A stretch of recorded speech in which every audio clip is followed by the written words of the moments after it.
அஸ்ஸலாமு அலைக்கும் வரஹ்மத்துல்லாஹி வபரகாத்துஹு.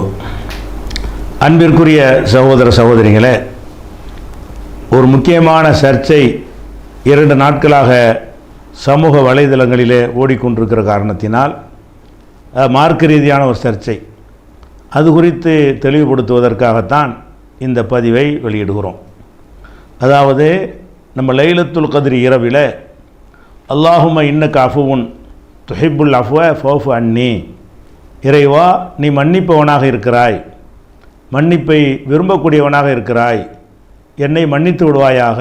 இந்த கருத்தில் வரக்கூடிய ஒரு துவாவை ரமலானுடைய கடைசி 10 ஒற்றைப்படை இரவுகளில் நாம் அதிகமாக ஓதி வருகிறோம். இப்படி ஓத வேண்டுமென்று அனைத்து தரப்பினருமே கருத்து வேறுபாடு இல்லாமல் மக்களுக்கு இதை சொல்லி வருகிறார்கள். நாமும் இதைத்தான் சொல்லி வருகிறோம். இதற்கு காரணம், இதற்கு ஆதாரம் என்னவென்று சொன்னால், ஆயிஷா ரலியல்லாஹு அன்ஹா அவர்கள் நபிகள் நாயகம் ஸல்லல்லாஹு அலைஹி வஸல்லத்திட்ட கேட்குறாங்க, லைலத்துல் கத்ரில் நான் என்ன ஓதணும் என்று கேட்கும் பொழுது இந்த துவாவை ரசூல் ஸல்லல்லாஹு அலைஹி வஸல்லம் கற்றுக் கொடுத்தார்கள். இந்த ஒரு செய்தி ஏராளமான ஹதீஸ் நூல்களில் பதிவு செய்யப்பட்டிருக்கிறது. திருமதியில் உள்பட பல நூல்களில் இருக்கிறது. இந்த ஹதீஸை ஆய்வு செய்கிற அறிஞர்கள் இது ஒரு வலுவான, சரியான, ஒரு ஆத்தண்டிக்கான ஹதீஸ் என்று தான் அனைவரும் சொல்லியிருக்கிறார்கள். என்னட்டா சரியான ஹதீஸ் என்று சொன்னால் அதில் உள்ள அறிவிப்பாளர்களை எல்லாம் ஆய்வு செய்வார்கள். அந்த அறிவிப்பாளர்கள் மீது ஒரு தள்ளுபடி செய்யக்கூடிய அளவுக்கு விமர்சனம் இல்லை என்று சொன்னால், அவங்க நம்பகமானவர்கள் என்பதற்கு போதுமான விமர்சனம் இருக்கும் என்று சொன்னால் அதை சரியான ஹதீஸ் என்று சொல்வார்கள். அந்த அடிப்படையில் நாமும் அந்த ஹதீஸை சரியானது என்று கருதித்தான் இந்த துவாவை ஓத சொல்லி வந்தோம். இந்த நிலையில் 2 நாட்களுக்கு முன்னால் ஒரு சமூக வலைதளங்களில் ஒரு வீடியோ பதிவு ஒன்று ஓடுகிறது. அது என்ன ஓடுகிறது என்று சொன்னால், இந்த ஹதீஸில் உள்ள அறிவிப்பாளர்கள்லாம் சரியான ஆட்க தான், ஆனால் இதை ஆயிஷா நாயகி அவர்கள் சொன்னதாக தெரிவிக்கிற அடுத்த நபர், அடுத்த அறிவிப்பாளர் அப்துல்லாஹ் பின் புரைதா என்பவர் ஆவார். இந்த அப்துல்லாஹ் பின் புரைதா என்பவரும் நல்ல ஆள் தான். ஆனால் இவர் ஆயிஷா நாயகிடத்தில் எதையும் செவியுற கிடையாது. அந்த ஒரு ஆய்வு என்று வெளியிட்டிருக்கிறார்கள். அந்த வீடியோவை நீங்கள் பாருங்கள். ஒருத்தர் வெளியிட்ட அந்த வீடியோவை நீங்கள் பாருங்கள். முதலாவது 10 ஒருத்துக்கு துவாவும் கிடையாது, 2வது 10 ஒருத்துக்கு துவா கிடையாது, 3வது 10 ஒரு ஹதீஸ் வருகிறது. அதுதான் இந்த ஹதீஸ். அதாவது ஆயிஷா ரலியல்லாஹு அன்ஹாவுடைய ரிவாயத்.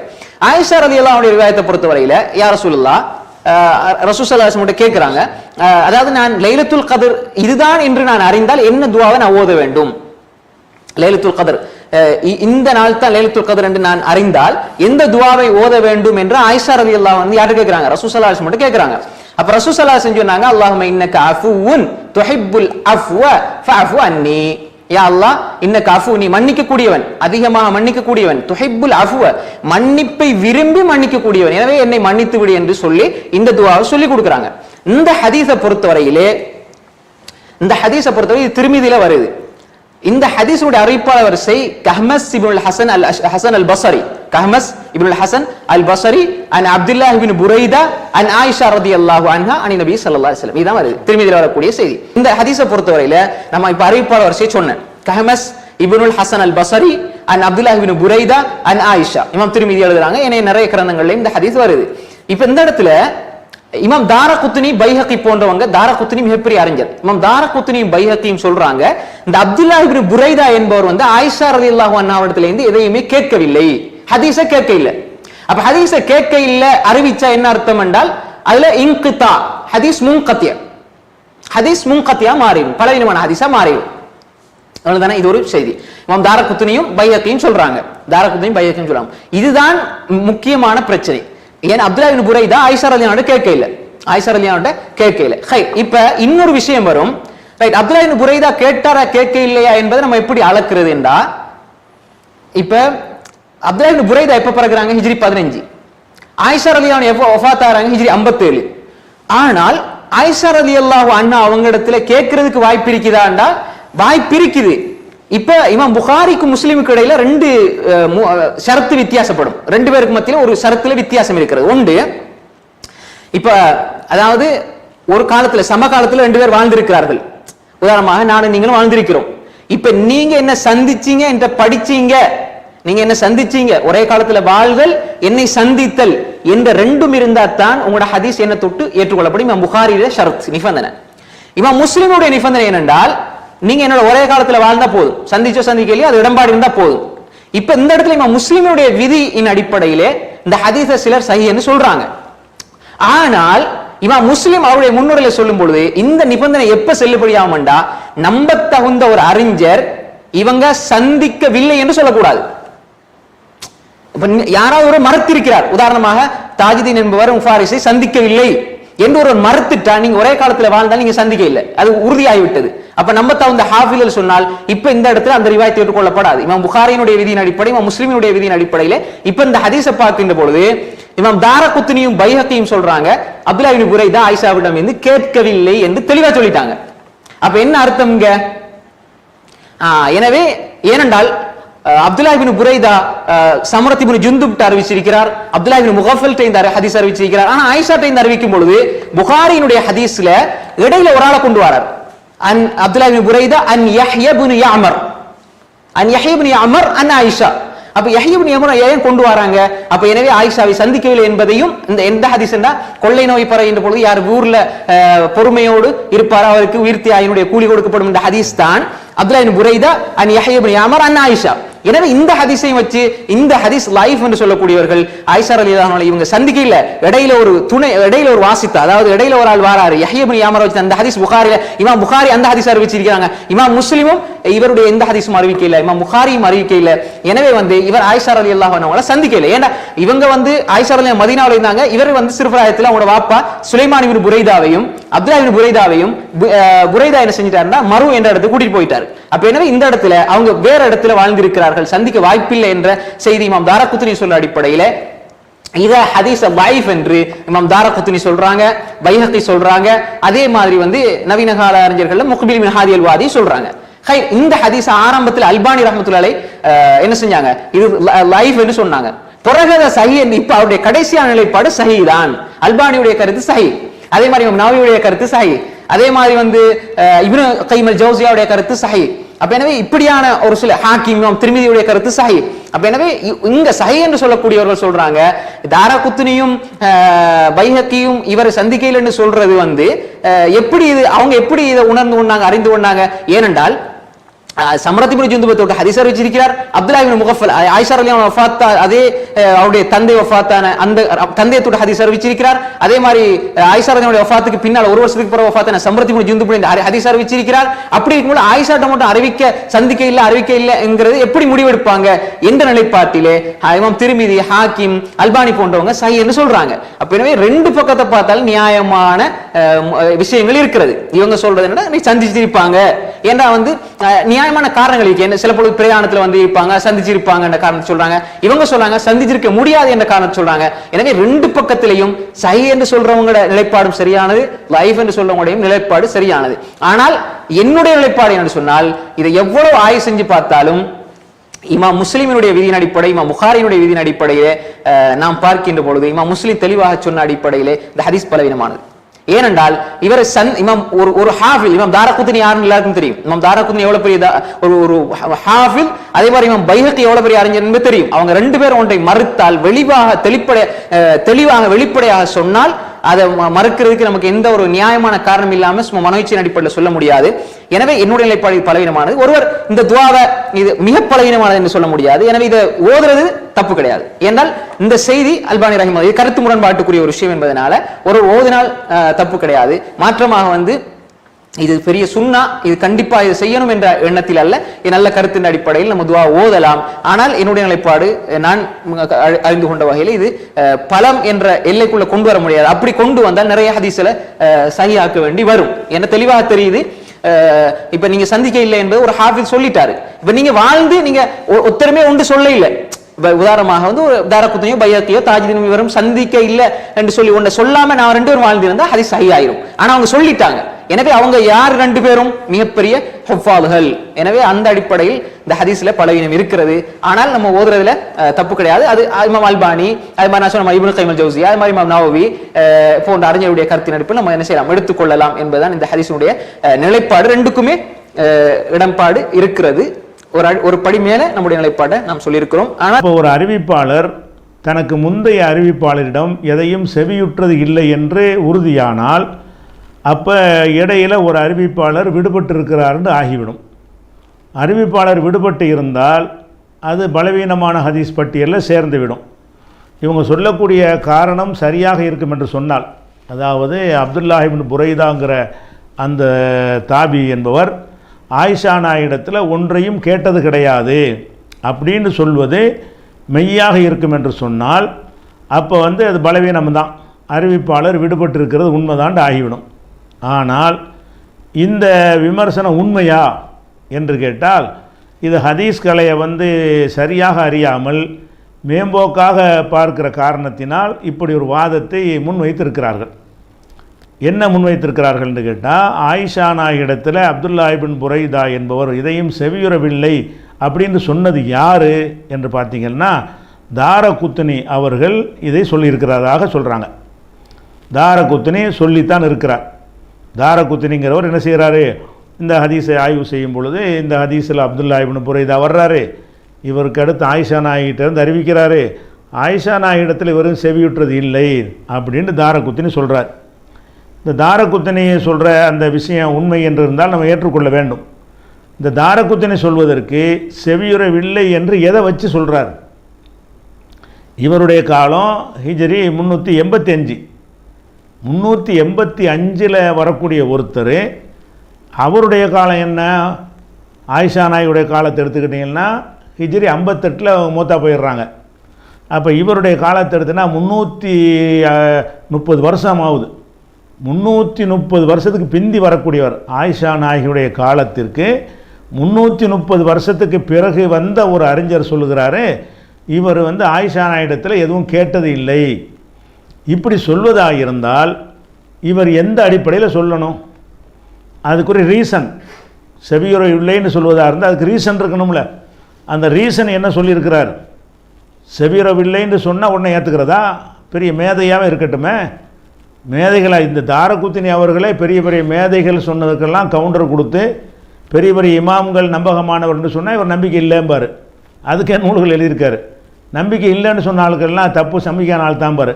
இந்த தாரகுத்னி அவர்களுக்கே இருக்கிறது புகாரி முஸ்லிம் உள்பட பல அறிவிப்பாளர்களையெல்லாம் பலவீனம்னு சொல்லியிருக்கிறார். அவர் சொன்னதுனால நான் தள்ள தேவையில்லை.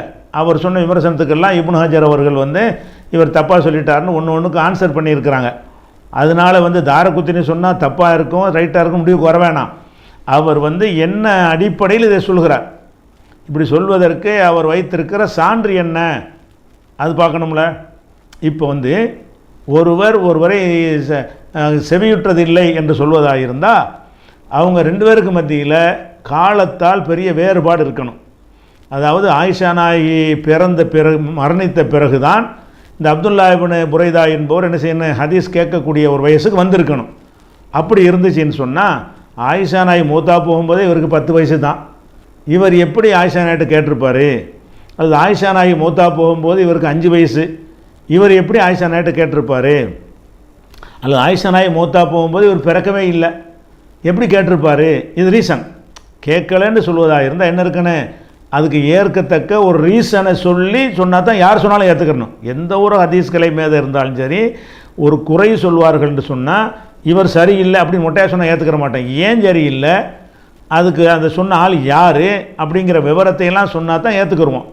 அப்போ இவர் தாரகுத்னிங்கிறவர் 350 வருஷத்துக்கு பின்னாடி வந்துக்கிட்டு என்ன சொல்கிறாருன்னு கேட்டால் அவங்க 2 பேரும் கேட்டது இல்லைங்கிறார். ஆனால் ஆயிஷா நாயுடைய மரணம் ஹிஜ்ரி 58. இந்த அப்துல்லா இப்னு புரைது என்பவர் இருக்கிறார்ல, புரைதா, இவர் பிறந்தது ஹிஜ்ரி 15. இவர் மௌத்தா போனது 115. 100 வருஷம் வாழ்ந்திருக்கிறார். அந்த 100 வருஷம் எப்படி வாழ்ந்திருக்காருன்னு கேட்டால் திடகாத்திரமாக வாழ்ந்திருக்கிறார். அவர் ஒரு நீதிபதியாக நியமிக்கப்பட்டு 100 வயசில் 115 வயசில் மௌத்தாகிற வரைக்கும் நீதிபதியாக இருந்திருக்கிறார். மூல குழப்பானவரும் கிடையாது. 115வது வயசில் மரணிக்கும் பொழுது அவருக்கு ஹிஜ்ரி 115 மரணிக்கும் பொழுது இவருடைய வயசு 100. 15 பிறந்ததுனால 100. இந்த 100 வயசில் கூட அவர் இணைஞ்சிருக்காருன்னு கேட்டால் மக்களுக்கு நீதிபதியாக இருந்து தீர்ப்பளிக்கக்கூடியவராக இருந்திருக்கிறார். அப்போ தீர்ப்பளித்திருக்கிறார்னு வந்துச்சுன்னு சொன்னால் அப்போ 115 வரைக்கும் வாழ்ந்தவர் 58 ஹிஜ்ரியில் மூத்தா போன ஆயிஷா நாயை பார்த்துருக்க முடியாதா? ஹிஜ்ரி 15 பிறக்கிறாரு, 1 வயசு பிள்ளைன்னு வச்சுக்கிடுவோம். ஹிஜ்ரி 30 வந்துச்சுன்னா அவர் 15 வயசு பிள்ளையாயிருவார். ஹிஜ்ரி ஒரு 40 வந்துச்சுன்னு சொன்னால் 25 வயசு ஆளாயிருவார். ஒரு ஹிஜ்ரி 40 இவருக்கு வயசு ஒரு 25 இருக்கும். 25ன்னு வச்சுக்கிட்டிங்கன்னா அன்றைக்கி தான் ஹதீஸ் கேட்க ஆரம்பித்தார்னு சொன்னால் அவருக்கு ஆயிஷா நாய் 58 மூத்தா வராங்கல்ல, 28 வயசு இருக்குது சந்திப்பதற்கு. அதாவது பிறந்ததுலேருந்து இல்லை, ஒரு ஹதீஸை அறிந்து கொள்ள தேடக்கூடிய காலம் ஒரு 20 என்று வைத்துக்கொள்வோமே. 20லலாம் தேட ஆரம்பிச்சிருவாங்க. இவர் தனது 20 வயதிலே தேட ஆரம்பித்தார்னு சொன்னால் ஹிஜ்ரி 35 ஆகும். அப்போ 35 ஹிஜ்ரி 35 இவர் தேட ஆரம்பிக்கும் பொழுது எவ்வளோ நாள் தேடுறாரு? 58. அப்போ 20 வருஷத்துக்கு மேலே. அப்போ 20 ஆண்டுகளுக்கு மேலே ஆயிஷா நாயும் இவரும் ஒரு 25 வருஷமாக ஒரு காலத்தில் வாழ்ந்திருக்கிறார்கள். அப்போ ஒரு காலத்தில் வாழ்ந்து இருக்கிறார்கள் என்று வந்துட்டாலேயே அதுக்கு ரூல் என்ன? எல்லா ஹதீஸ்களை அறிஞர்கள் அதிகமானவர்களுடைய ரூல் என்னன்னு கேட்டால், ஒரு காலத்தில் வாழ்ந்துருக்கிறாங்கல்ல, அவங்க சொன்னதாக இவர் சொல்கிறார்ல, முடிஞ்சு போச்சு கதை. பார்த்து தான் கேட்டு தான் சொல்லுவார், கேட்காத பொய்யாவை சொல்லுவார். அவர் நல்லவர்னு இப்போ ஏற்றுக்கிட்டீங்கன்னு சொன்னால் ஆயிஷா சொன்னார்கள்னு சொல்லிவிட்டார். அந்த காலத்தில் வாழ்ந்தும் இருக்கிறார். அப்போ இதுக்கு என்ன அர்த்தம்? கேட்டு அவங்கள சந்திச்சிருக்காருன்னு அர்த்தம். இப்படித்தான் எல்லா இமாம்களுமே சொல்கிறாங்க. புகாரி இமாம் மட்டும் என்ன சொல்லுவாருன்னு கேட்டால், ஒரு காலத்தில் வாழ்ந்தால் பத்தாது, அவங்கள சந்தித்தாங்க என்று தனி ஆதாரம் கிடைக்கணும் அப்படிம்பார். அவர் மட்டும்தான் சொல்லுவார். ஆனால் முஸ்லீம் இமாம் போன்ற மற்ற அறிஞர்கள்லாம் என்ன சொல்கிறாங்கன்னு கேட்டால், ஒரு காலத்தில் 2 பேர் வாழ்ந்துட்டாங்கல்ல, வாழ்ந்தால் சந்திச்சு தானே இருப்பாங்க, அதுதான் ஆதாரமே. ஆயிஷா சொன்னதாக இவர் அறிவிக்கிறார்னு சொன்னாலேயே ஆயிஷா சொன்னதை கேட்டிருக்காருன்னு அர்த்தம். இதுன்னு வேறு அதை தனியாக போய் தர்றீங்க. ஆயிஷா சொன்னார்கள்ட்டு அவர் அறிவிச்சிட்டாரு. அறிவித்த பிறகு ஒரு காலத்தில் வாழ்ந்தார்னு சொன்ன பிறகு அவங்கள்ட்ட கேட்டு அறிவிக்கலை என்று 350 வருஷம் பிறகு வந்து ஒருத்தர் சொல்ல முடியுமா? சொல்ல முடியாது. அப்போ ஒரு காலத்தில் வாழ்ந்திருக்கிறார்கள் 25-30 வருஷம், 20-25 வருஷம் 2 பேரும் இவங்க சொல்ல அவங்க கேட்க வாய்ப்புள்ள காலங்கள் அவங்களுக்கு மத்தியில் இருக்கிறது. அப்படி இருந்திருக்கிற காரணத்தினால ஆயிஷா சொன்னார்கள் என்று அப்துல்லா இப்னு புரைதா சொன்னால் கேட்டு தான் அறிவித்தார் என்று ஆகும். அப்படி ஒரு காலத்தில் வாழ்ந்திருந்து கூட கேட்காம அறிவித்தார் என்று அப்படி முடிவு எடுப்பாங்க. எப்போ எடுப்பாங்கன்னு கேட்டால் அதுக்கு சில ரீசன் இருக்கணும். என்ன ரீசன் இருக்குன்னு, இந்த அறிவிப்பாளர், இந்த அப்துல்லா இப்னு புரைதா இந்த அறிவிப்பாளர் உதாரணத்துக்கு இவரை பொறுத்த வரைக்கும் இவருடைய வழக்கமே என்ன என்று சொன்னால், தான் ஒரு ஆள்கிட்ட கேட்டுவிட்டு அவரை மறைச்சிட்டு அவருக்கு முந்தின நாளை சொல்லுவார். இவருடைய வேலை அதுதான். இதுக்கு பேர் தத்லீஸுங்கிறது. அப்போ ஆயிஷா நாயகி வந்து வேற ஒரு ஆள்கிட்ட சொல்லியிருப்பாங்க, அவர்கிட்ட இவர் கேட்டிருப்பார். கேட்டுவிட்டு அவர் பேரை சொல்லாமல் ஆயிஷா நாயை சொல்லுவார் என்ற குறைபாடு உள்ளவராக இவர் அறியப்பட்டிருக்க வேண்டும். அப்துல்லா இப்னு புரைதாவா அவர் இடையில் ஒரு ஆளை விட்டுட்டு அறிவிப்பார்ப்பா, இப்படியான ஒரு ஆளை அறிவிச்சார்னு சொன்னால் எனக்கு ஆயிஷா சொன்னார்கள் எனக்குங்கிற வாசகத்தை போட்டு அவர் சொல்லணும். அப்போ தான் ஏற்றுக்குருவோம். வெறுமனே ஆயிஷா சொன்னார்கள்னு சொன்னால் ஏற்றுக்கிற மாட்டோம். ஏன்னு கேட்டால் இவர் வந்து ஆயிஷாவிடத்தில் நேரடியாக கேட்காம ஒரு ஆள் வழியாக கேட்டாலும் அப்படி சொல்லுவார்னு ஒரு குறை இருக்கணும். அந்த குறைபாடு உள்ளவராக இருந்தார்னா தாரகுத்தினி ரீசன் ஓகே. இவர் தத்லீஸ் பண்ணுற ஒரு ஆள், இவருடைய ஹதீஸில் வந்து ஆயிஷா எனக்கு சொன்னார்கள்னு சொல்லாமல் ஆயிஷா சொன்னார்கள்னு இவர் போடுறார் வாசகத்தை, அதனால் அவங்க கேட்டிருக்க மாட்டாங்கன்னு சொல்வதாக இருந்தால் அதுக்கு என்ன ஆதாரம் இருக்குன்னு, இவர் தத்லீஸ் செய்கிறவர் என்கிற ஒரு குறைபாடு அவர் காலத்தில் அவர் அடுத்து வந்த காலத்தில் உள்ள அறிஞர்களால் முடிவு செய்யப்பட்டு இருக்க வேண்டும். அந்த முடிவுகளை வைத்து கொண்டு தாரகுத்தினி ஆய்வு செஞ்சு செவியுறை இல்லை என்று சொன்னால் அது ஓகே. இவர் அந்த குறை உள்ளவரா? அந்த குறை உள்ளவர் கிடையாது. தத்லீஸ் பண்ணக்கூடிய குறை உள்ளவர் கிடையாது. அப்போ ஒரு காலத்தில் வாழ்ந்துருக்கிறாங்க. இவர் இந்த இருட்டடிப்பு செய்கிற வேலை செய்கிறவரும் இல்லை. அப்படின்னா என்ன ஆச்சு? செவியுற்றாங்கன்ட்டு அதான் அர்த்தம். செவியுற்றது இல்லைன்னு என்ன சொல்கிற, செவியுற்றார்கள்னு அதில் மெசேஜில் இருக்க அதனோட கருத்து அதான். ஒரு காலத்தில் வாழ்ந்தவர் சொன்னதாக அறிவித்தார்னு சொன்னால் கேட்டு தான் அறிவித்தார்னு அர்த்தம். இப்படி தான் மற்ற ஆட்களுக்கு வரும்போதெல்லாம் எடுத்துக்கொள்கிறோம். இந்த அன் போட்டு அறிவித்தார்னு வருது. இப்படி நிறைய பேருக்கு இப்படி வரும். அது எல்லாத்தையுமே செவியுற்றதுக்கு தனி ஆதாரத்தை தேடுவது கிடையாது. அந்த ஒரு விஷயத்தில் பார்த்தாலும் தாரகுத்தினி வந்து செவியுறவில்லைன்னு சொல்கிறாரு. என்ன ரீசன் உங்களுக்கு சொன்னாரா? அல்லது அதை நம்பி நீங்கள் பிரச்சாரம் பண்ணக்கூடியவங்க ரீசனை தேடி கண்டுபிடிச்சிங்களா? எதனால் செவியுறவில்லைன்னு சொல்கிறாரு? காலத்தால் ஒன்றிணைந்து இருக்கிறார்கள். அப்போ வந்து அவர் தத்லீஸ் பண்ணுறவர் இல்லை, அப்போ ஏன் செவியுறவில்லைங்கிறீங்க? அதுக்கு அந்த ஒரு வார்த்தையை கேட்டு அறிவிச்சிட்டார்ல. ஆயிஷா சொன்னார்கள்னு எப்போ அறிவித்து விட்டாரோ 2 பேரும் கேட்டிருக்கிறார்கள், ஒருத்தர் கேட்டிருக்கிறார்கள் என்பதுன்னு அதுக்கு அர்த்தம். அதை நீக்குவதற்குரிய வேறு குறைபாடு ஒன்று தென்படையே. அதனால் ஆயிஷா நாயிடத்தில் அப்துல்லா இப்னு புரைதா செவியுறவில்லை என்று தாரகுத்தினி சொல்வது ஒரு ரீசனுமே இல்லாத ஒரு விஷயம். அதுபோக இன்னும் சில ரீசன்லாம் இருக்குது. எப்படின்னு கேட்டால், இவர் வந்து அப்துல்லா இப்னு புரைதா என்பவர் வாழ்ந்த ஊர் இந்த ஊர், ஆயிஷா நாயகி அந்த ஊர், ஆயிஷா நாயகி இந்த ஊருக்கு வந்தது கிடையாது, இவர் அந்த ஊருக்கு போனது கிடையாது அப்படின்ற ஒரு வரலாற்று குறிப்பு கிடைக்கும் என்று சொன்னால், இப்போ இவர் எப்படி ஆயிஷாட்ட கேட்டிருப்பார்னு கேட்கலாம். அந்த மாதிரி இவங்க அந்த ஊருக்கு போகல, இவங்க இந்த ஊருக்கு போகல, அந்த மாதிரியான அவங்களுடைய பயணங்களை பற்றிய குறிப்புகளில் அப்படி கிடைச்சால் மட்டும்தான். ஒரே காலத்தில் வாழ்ந்தாலும் இவர் மதுரையில் இருக்கார், ஒருத்தர் சென்னையில் இருக்கிறாரு. மதுரையில் உள்ளவர் சென்னைக்கு போக கிடையாது, சென்னையில் உள்ளவர் மதுரைக்கு போக கிடையாது. ஒரே காலத்தில் வாழ்ந்திருந்தாங்கன்னா இவர்கிட்ட அவர் அறிவிக்க முடியாது. அப்போ யார் வழியாக தான் அப்படி எடுக்க நியாயம் இருக்கிறது. அதுக்கு குறிப்பு வேணும், ஊகத்தில் சொல்ல முடியாது, அதுக்கு வரலாற்று குறிப்பு வேண்டும். அப்போ இவங்க 2 பேரும் சந்திக்கவில்லை என்று நீங்கள் நிறுவுவதற்குரிய வரலாற்று குறிப்பு என்ன? ஒரு குறிப்புமே இல்லை. அப்போ இந்த முஸ்லீம் இமாம் அவர்களுடைய கண்டிஷன் என்ன சொல்கிறாங்கன்னு கேட்டால், சமகாலத்தில் வாழ்ந்தால் போதும், சந்தித்திருக்க வாய்ப்பு இருந்தால் போதும்.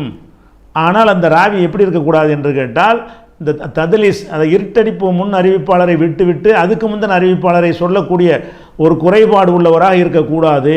அந்த கண்டிஷனை இல்லாத ஆட்களாக இருந்தால் அவர் சொன்னார் என்று அறிவித்து விட்டாலேயே அவர்கிட்ட கேட்டு சொன்னார் என்று தான் அதுக்கு மீனிங் பொருள் என்று சொல்கிறார்கள். அதே மாதிரி எல்லா ஹதீஸ் நூல்களும் இந்த முஸ்லீம் இமாமுடைய ஷரத்துப்படி தான் பெரும்பாலும் எழுதப்பட்டிருக்கு. புகாரி இமாம் பிரகாரம் தனி ஆதாரத்தை தேடி அவர் இவரை பார்த்தார் செவித்தார் வேறு ஆதாரத்தை நிறுவிட்டு சொல்லணுங்கிற ஹதீஸ் உசூல் வந்து அனைத்து யாரும் பின்பற்றுவது கிடையாது. அதே மாதிரி வந்து வேறு ஏதாவது ஒரு சான்றுகள் என்ன செய்யணும்? இன்னொரு சான்று உதாரணம் அப்துல்லா இப்னு புரைதா அவரே என்ன சொல்கிறாருன்னா, ஒரு காலத்தில் நீங்கள் ஆயிஷாட்ட எதுவும் கேட்டிருக்கீங்களான்னு அவர்கிட்ட கேள்வி கேட்குறாங்க. இல்லைம்மா நம்ம ஆயிஷா பார்த்ததே கிடையாது. அப்படி ஒன்று கிடைச்சா நீங்கள் இது மாதிரி சொல்லலாம்.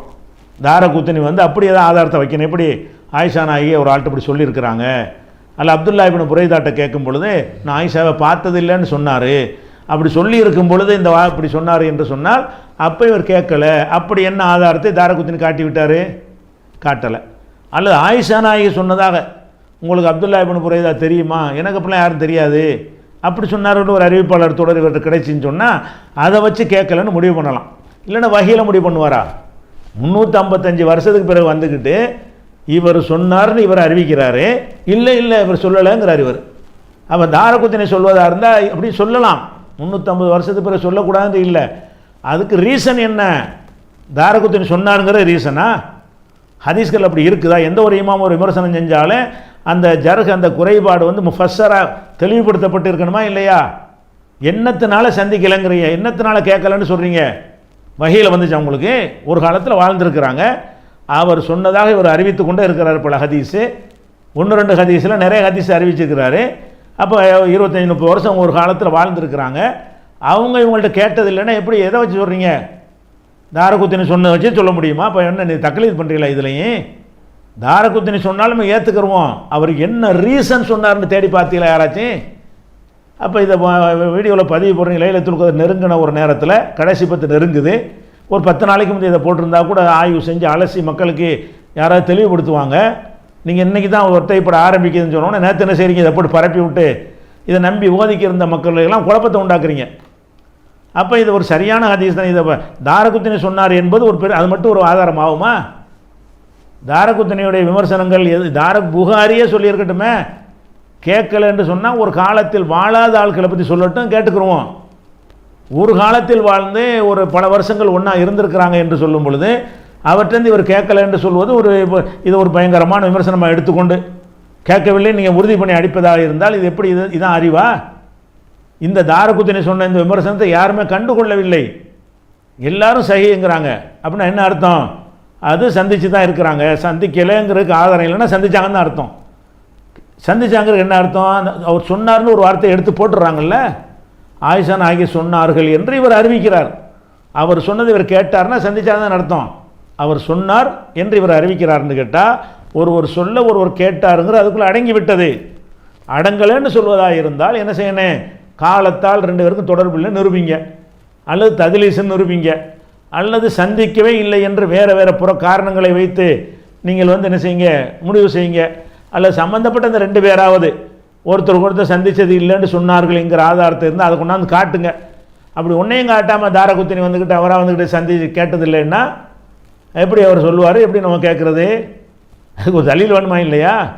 அதனால் இது சந்தித்ததில்லை என்பது பொய். அது ஒரு கட்டு சந்திக்கவில்லை என்று இவர் சொல்ல முடியாது. சொல்வதற்கு தகுதி உள்ளவங்க சொல்லணும், அல்லது தகுந்த ஆதாரங்கள். அப்துல்லா இப்னு புரைதா காலத்தில் வாழ்ந்த ஒருத்தர் சொல்லலாம். ஹிஜ்ரி 115 மூத்தா போயிருக்காரா? அந்த காலத்தில் வாழ்ந்தவர்கள் இல்லை அவர் சந்திச்சே கிடையாதுங்க, அங்கே தான் ஊரில் தான் இருக்கார், நம்மளோட தான் இருக்கார், இவர் மதீனாவுக்கு போனதில்லை, இவர் மெருங்கிற ஊருக்கு வந்தது கிடையாதுன்னு அப்படி ஏதாவது ஒரு டீட்டெயில் சொல்லி இருந்தால் தான் சொல்ல முடியும். எந்த ஒன்றையும் குறிப்பில் ஒன்றுமில்லை. இதில் ரெண்டில் எதை நம்ம எடுத்துக்கொண்டு அருகதை கூடுனது? ஆயிஷா சொன்னாங்கள் என்று அபூ புரைதா சொல்கிறாரு. இதனுடைய நேரடி அர்த்தம் என்ன? ஆயிஷா சொன்னது கேட்டிருக்காருன்னு அர்த்தம். இல்லை கேட்காமையும் சொல்லுவாருன்னா அதுக்குரிய ரீசனை காட்டுங்க. அப்படி ஆள் அவர், அல்லது கேட்டுதான் சொன்னதான் சொல்கிறார், ரெண்டு பேருக்குமே காலம் ஒத்து வரலைன்னு சொல்லுங்கள், அப்போ தள்ளி விட்டுருவோம். காலமும் ஒத்து வருது, இவருக்கு குறைபாடும் இல்லை. அப்போ கேட்டு செஞ்சாருன்னா எல்லா ஹதீஸும் அறிவிப்பு வந்துக்கிட்டு இருக்குதா? மிகச்சில ஹதீஸுகள் தான் எனக்கு சொன்னார்னு வரேன். எனக்கு சொன்னார்னு வராத ஹதீஸ் தான் 90% இருக்குங்க. அப்போ அந்த ஹதீஸுகள்லாம் ரெண்டு பேரும் சந்திக்கலன்னு அதை வச்சு ப்ரூவ் பண்ணிடுவீங்களா? அப்போ ஒரு தாரகுத்தினிகிட்ட ஏதோ ஆதாரம் கிடைச்சி சொன்னார்னா அது அவருக்கு அது வெளிப்படுத்தி இருந்தால் தான் நம்ம ஏற்றுக்கிற முடியும். அவர் என்ன ஆதாரத்தை காட்டியிருக்காரு, அப்போ சொன்னவர்கள் அதை தேடுங்க, நாங்கள் தேடி ஒன்று கிடைக்கல. அப்போ தாரகுத்தினி எதனால் இதை சொன்னார்ன்ற காரணத்தை சொல்லுங்கள். ஒன்றும் இல்லாமல் சொன்னார்னா வகையில் வச்சுங்கிறீங்களா? அப்போ அதனால் இந்த ஹதீஸ் ஆயிஷா சொல்வதாக அப்துல்லா இப்னு புரைதா சொல்கிறார். அப்போ ரெண்டு பேரும் ஒரு காலத்தில் வாழ்ந்துருக்கிறாங்க, 20-30 வருஷம் வாழ்ந்துருக்கிறாங்க. அப்போது சமகாலத்தில் வாழ்ந்திருக்கும் பொழுது கண்டிப்பாக அவர் சொன்னார், இவர் அறிவிக்கிறார்னா கரெக்டாக மேட்ச் ஆகி போகிறது என்று எடுத்துக்கொள்ள வேண்டுமே தவிர தேவையற்ற குழப்பங்களை உண்டாக்கக்கூடாது. இது தாரகுத்தினி சொல்வதற்கு எந்த ரீசனுமே இல்லை. அதாவது ஒருவர் சந்திக்கவில்லை என்பதற்கு ஹதீஸ் கலையில் வகுத்திருக்காங்கல்ல அந்த உசூல், எந்த ஒரு உசூலுக்குள்ளே நிற்காமல் உள்ள வாசகமாக இருக்கிறது. ஒருவேளை தாரகுத்தினி சில காரணங்கள் அவருக்கு கிடைத்து அதன் அடிப்படையில் ஆய்வு செஞ்சு சொல்லியிருப்பார் என்று நீங்கள் நினைத்தாலும் அந்த ஆதாரங்கள் உங்களுக்கு கிடைத்தால் தான் நீங்கள் நம்பணும். தேடி பார்த்தால் இது இல்லை, கேட்கலன்னு மட்டும் சொல்கிறார், அவ்வளவுதான். எதனால் கேட்கலங்கிறாரு அது நமக்கு தெரியலை. இட்டுக்கட்டையும் சொல்லியிருக்க மாட்டார், அல்ல என்னத்தை வச்சு புரிஞ்சாருன்னு நமக்கு தெரியலை. அவர் என்ன மாதிரி புரிஞ்சாருங்கிறது சொல்லி நமக்கு அது புரிஞ்சால் தானே ஏற்றுக்கிற முடியும். அதனால் இந்த ஹதீஸ் சரியாக அறிவிப்பாளர்களும் கரெக்டாக இருக்கிறது. ஒருவருக்கு ஒருவருடைய அறிவிப்பாளர் விடுபடவும் இல்லை.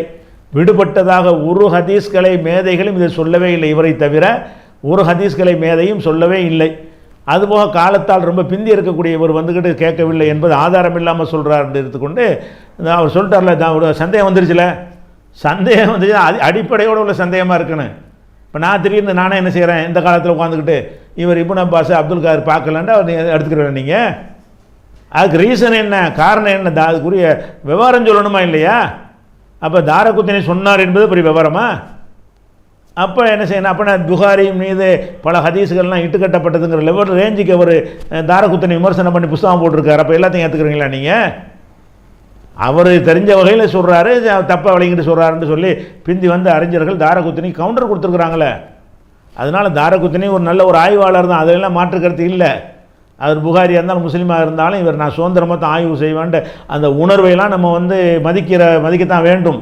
ஆனால் இந்த விஷயத்தில் தாரகுத்தினியுடைய சொல்லுக்கு ஒரு ஆதாரமும் கிடைக்கவில்லை. அதனால் ஒற்றைப்படை இரவுகளில் இந்த துவா ஓதுங்க, இது ஒரு சுன்னத்து. அதோடு அந்த ஆலிம் சொல்கிற கூத்து என்னென்னு கேட்டால் அந்த இமாம் சொல்கிறாரு, இது ஹதீஸில் இல்லை தான், நீங்களாம் விரும்பினா ஓதிக்கிடலாம், இதை விட குழப்பம் என்ன இருக்குது, அதுக்கு ஓதவான்னு சொல்லிட்டு போ.